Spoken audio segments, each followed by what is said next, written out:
Assalamualaikum warahmatullahi wabarakatuh. Waalaikumsalam warahmatullahi wabarakatuh. Ibu, apa kabar hari ini? Sehat? Alhamdulillah sehat. Alhamdulillah. Ibu, perkenalkan, nama saya Syifa Nur Ahiriyah Maulani. Saya mahasiswi dari Sekolah Tinggi Ilmu Kesehatan Sukabumi. Ya, Sebelumnya, apakah benar ini dengan Ibu Siti Rosidah? betul. Ibu, saya sedang melaksanakan praktek di wilayah ini, Ya, tepatnya di Puskesmas Gunung Gulu. ya, Berdasar data dari Puskesmas, bahwa ibu beberapa minggu yang lalu ke Puskesmas mengeluh nyeri persendian. betul. Nah, ya, dan hasil pemeriksaan kadar asam uratnya lumayan tinggi. Ya, Maka dari itu, saya akan melakukan penyuluhan kesehatan mengenai penyakit asam urat ya, dan diet serta konsumsi makanan yang sehat untuk penderita penyakit asam urat. ya, Untuk waktunya kurang lebih 30 menit. ya, Tempatnya di sini ya, Bu. ya, Apakah Ibu bersedia? sedia. Ya, baiklah Ibu, dalam penyuluhan kali ini saya membawa alat pengukuran kadar asam urat. Ya. Nanti Ibu akan dicek kadar asam uratnya. Ya. Dan saya juga membawa lip lab. Ini Ya. sebagai bahan bacaan Ibu di rumah. Ya. Nanti akan saya bagikan setelah penyuluhan ini selesai. Ya.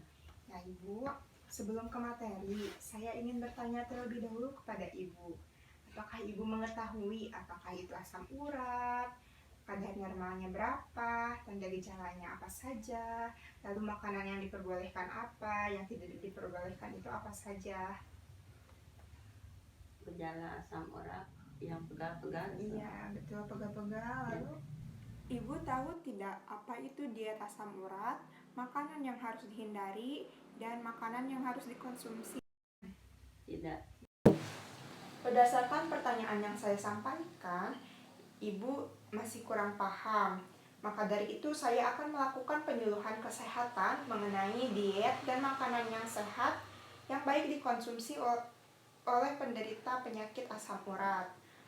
Setelah dilakukan penyuluhan, diharapkan Ibu mengetahui apa itu penyakit asam urat, lalu tanda gejala, diet, dan Ibu mau serta mampu melaksanakan diet dan mengkonsumsi makanan yang baik untuk penderita penyakit asam urat ini. Untuk waktunya kan kurang lebih 30 menit ya Ibu. Ya.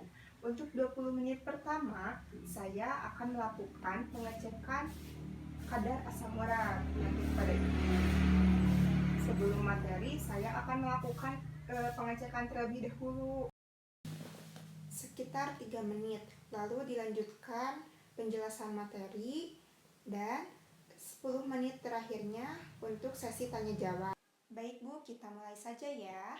Untuk yang pertama, ya Bu, saya akan persiapkan terlebih dulu alatnya. Ini nanti Ibu akan ditusuk untuk mengeluarkan darah dan sebagai sampel pengecekan kadar asam urat. Ini nanti sekali pakai langsung dibuang.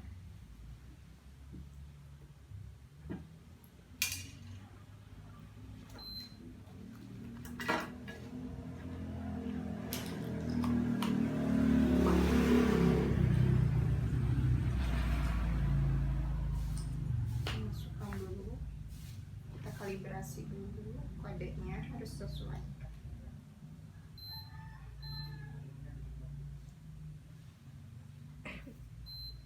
Nah Ibu, sebelum dicek, kita Ya. cuci tangan terlebih dahulu. Kita cuci tangan sama-sama ya Bu. Ya. Ini kita pakai hand sanitizer. Ini Ibu ikutin saya ya, ada 6 langkah. Yang pertama ini, yang kedua punggungnya, terus jadi sela-sela jarinya, lalu kunci seperti ini. Kunci Ibu. Ini.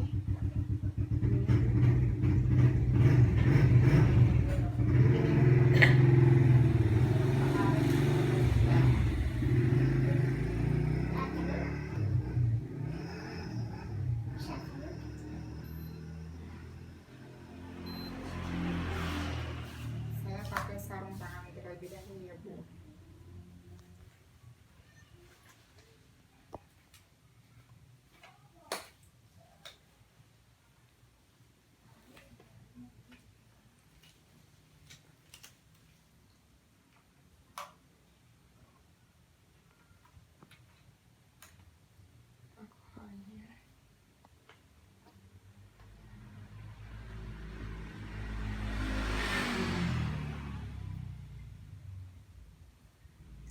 desinfeksi terlebih dahulu daerah yang akan ditusuk oleh jarum. Perolehkan. Ibu tangannya, ini ujung jarinya, lalu desinfeksi.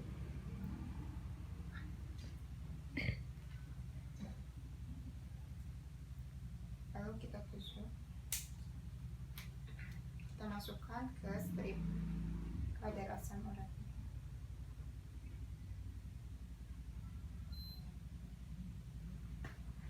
Kita tunggu beberapa menit. Kita tunggu. Setelah menunggu beberapa detik, hasilnya 5,9 mg per desiliter. Ibu ingat-ingat dulu saja hasilnya 5,9.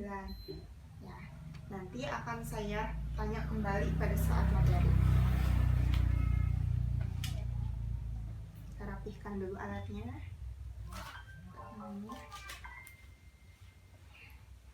Cuci tangan setelah melakukan.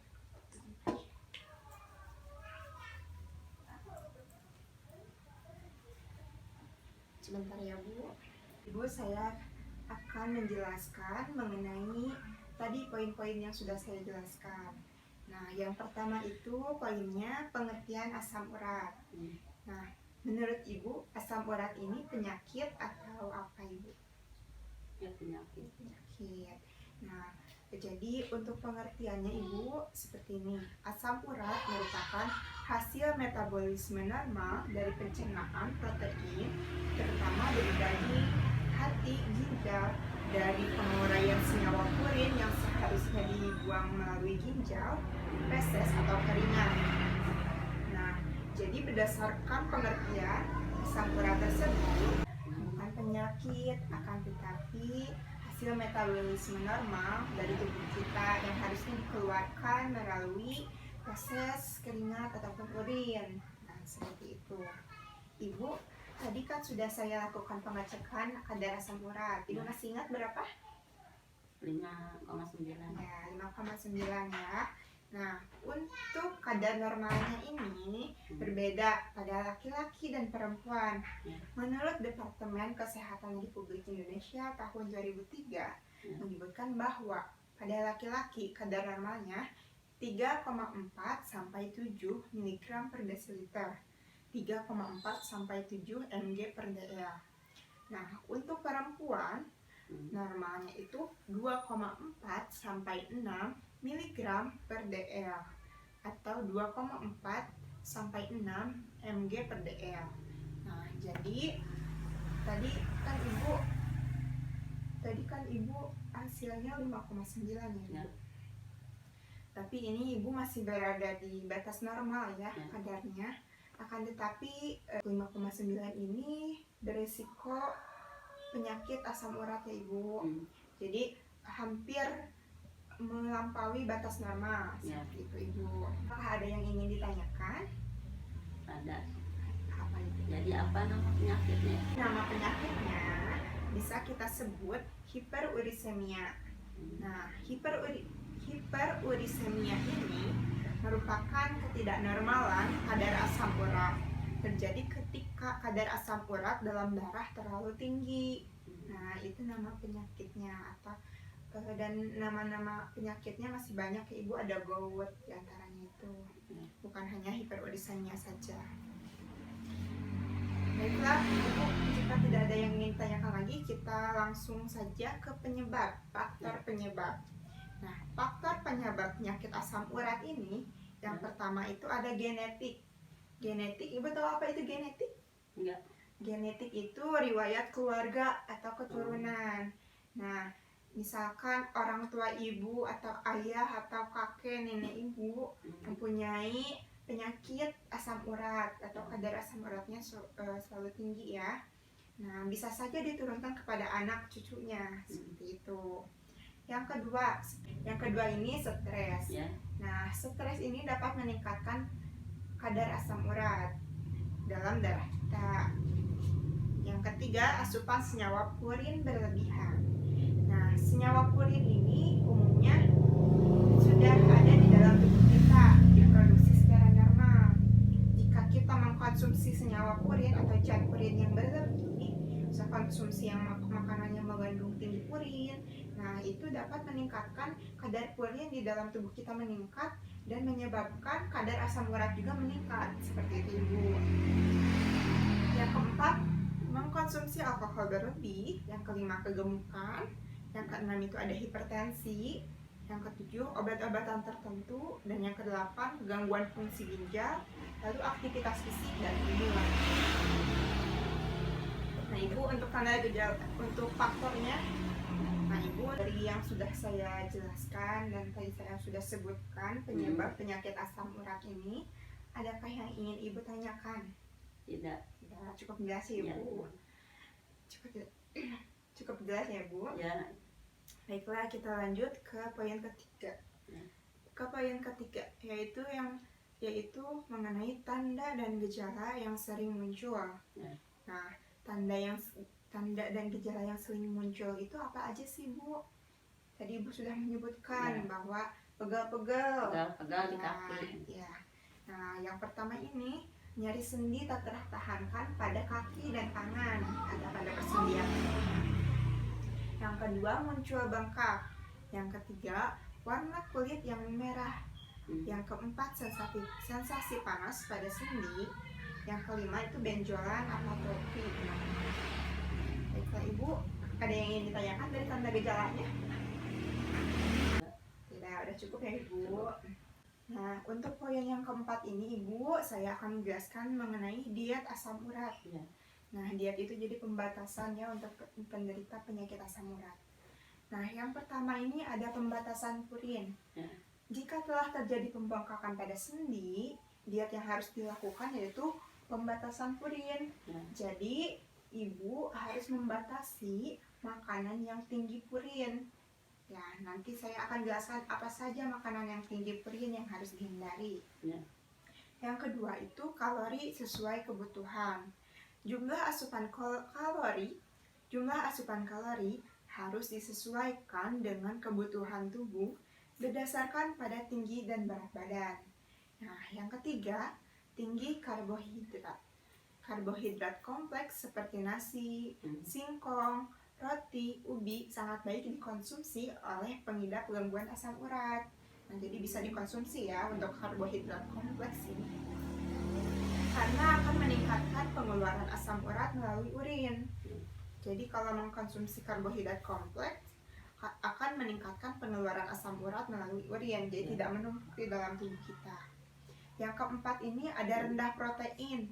Nah, protein yang berasal dari hewan dapat meningkatkan kadar asam urat.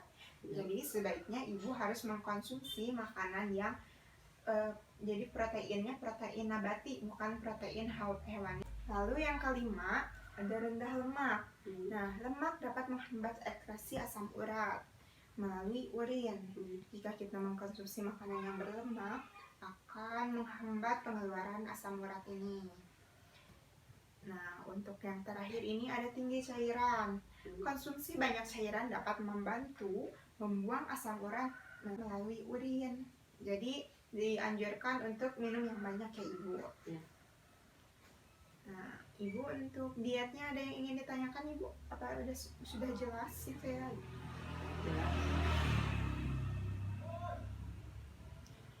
Lalu sekarang tadi saya menyebutkan harus membatasi makanan yang mengandung zat purin yang tinggi. Poin kelima ini saya akan menyebutkan makanan apa saja yang tinggi zat purinnya. Jadi yang harus dihindari oleh penderita penyakit asam urat. Yang pertama ini ada bayam, kangkung, kubis, daun singkong, melinjo atau emping, jeroan, babat, usus, hati paru, lalu ada lemak, kacang-kacangan. Ibu, ada yang ingin ditanyakan dari makanan yang harus dihindari? Tidak. Baiklah Ibu, kita lanjut ke pencegahan penyakit asam urat. Nah, untuk pencegahan itu yang pertama, harus menghindari makanan yang tinggi zat purin, yang tadi yang sudah saya jelaskan. Yang kedua, menghindari konsumsi alkohol berlebih dan minuman bersoda.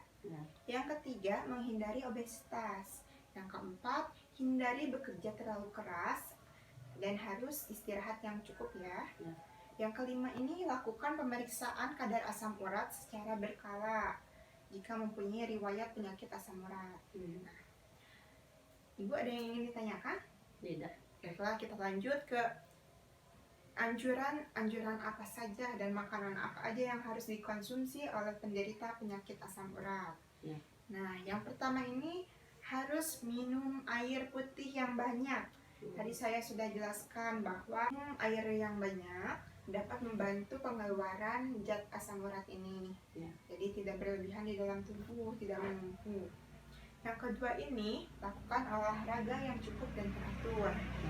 Yang ketiga, mengkonsumsi karbohidrat kompleks. Nah, yang seperti tadi yang sudah saya jelaskan, singkong, ubi, roti, gandum, beras merah. Nah, itu baik ya Ibu, boleh dikonsumsi oleh penderita penyakit asam urat. Yang keempat ini, ada makanan yang mengandung kalium dan potasium atau mineral, seperti kentang, pisang, alpukat, susu, dan lain-lain. Yang kelima, konsumsi buah dan sayuran yang mengandung vitamin C yang tinggi, seperti jeruk, stroberi, buah naga, sawi, gitu. Ibu, tadi saya sudah sampaikan mengenai penyakit asam urat, pengertiannya, lalu kadarnya, kadar normal bagi laki-laki, bagi perempuan, berbeda ya Ibu. Lalu faktor penyebabnya sudah saya jelaskan, tanda gejalanya sudah saya jelaskan, lalu dietnya sudah saya jelaskan, makanan yang harus dihindari sudah saya jelaskan, yang makanan harus dikonsumsi itu saya sudah jelaskan tadi. Pencegahannya pun saya sudah jelaskan ya, pencegahannya. Baiklah Ibu, kita lanjutkan ke sesi tanya jawab. Nah, di sini Ibu, apakah masih ada yang kurang dipahami mengenai penyakit asam urat ini? Ada yang ingin ditanyakan Ibu? Nah, sudah merasa itu ya Ibu, sudah paham? Baiklah, kalau Ibu sudah merasa paham, saya ingin bertanya kepada Ibu untuk mengevaluasi apakah Ibu memang untuk mengevaluasi Ibu. Nah, Ibu, pertanyaan pertama, saya akan bertanya kepada Ibu ya. Kadar normal asam urat bagi perempuan berapa?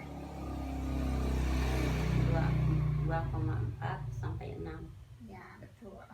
Untuk kadar normal bagi laki-laki? 3,4 sampai 7. Ya, betul Ibu.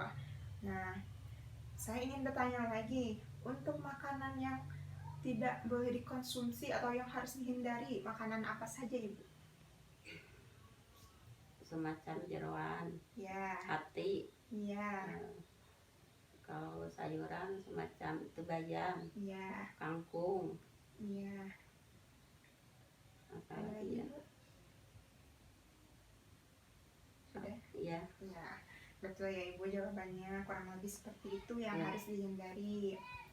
Nah, untuk makanan yang harus dikonsumsi apa? Yang boleh dikonsumsi? Singkong, gandum, buah-buahan. Ya, betul ya Ibu. Nah, kita boleh mengkonsumsi karbohidrat kompleks dan buah-buahan yang mengandung vitamin C yang tinggi. Nah, dari pertanyaan yang sudah sampaikan barusan, Ibu sepertinya sudah cukup paham mengenai penyakit asam urat ini dan diet, lalu makanan yang baik dikonsumsi untuk penderita penyakit asam urat ini. Sepertinya sudah paham ya Ibu? Nah, baiklah Ibu. Untuk itu, oh Ibu, satu lagi, tanda gejalanya ingat gak?